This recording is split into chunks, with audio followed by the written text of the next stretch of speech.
Pinag-aaralan na ng depensa na sa panang reklamo ang ilang taga-prosekusyon dahil sa walang pahintulot na pagsilip sa umano'y bank documents ni Chief Justice Renato Corona. Ang prosekusyon hindi naman nababahala sa banta ng depensa. Saksi si Tina Panganiban Perez. What is this? Is this a dollar sign? I asked him, say, how did you get that? And what did she say? What did he say?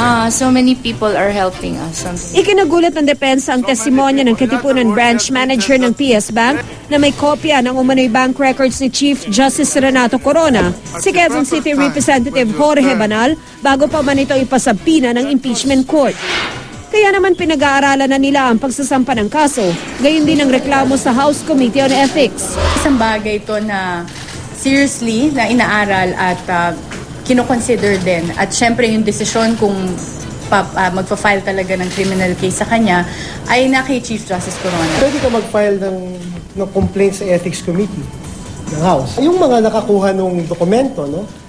Si Congressman Banal, si Congressman Umali, Tupas. Una nang sinabi ni Prosecutor Congressman Reynaldo Umali na iniabot daw sa kanya ng isang small lady na di niya kilala ang umano'y bank documents sa Senado, saka ipinasa kay Lead Prosecutor Congressman Niel Tupas Jr. Kahapon lang lumabas sa paglilitis na may kopya rin pala nito si Banal na nakita naman daw niyang nakaipit sa gate ng kanyang bahay. Yung claim na iniwan sa labas ng bahay, yung claim na may nagbigay sa Senado, yung claim ng isang spokesperson na nagpadala sa opisina niya. Ano ba talaga, kuya?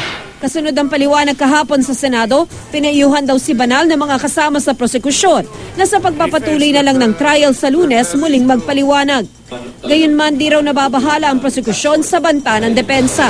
Walang pwedeng maikaso kay Congressman Banal, but let Congressman Bolat Banal take care of himself. Pag-aralan nila yung depensa nila kasi tingin ko at this point in time, napakahirap ng ipaliwanag nung mga iba't ibang undeclared properties. Binatikos din ng prosekusyon ang paggamit umano sa Basa Guidote Enterprises ng kumpanya ng pamilya ng Mrs. ni Corona para makaligtas umano sa pagdududa sa yaman ni Corona.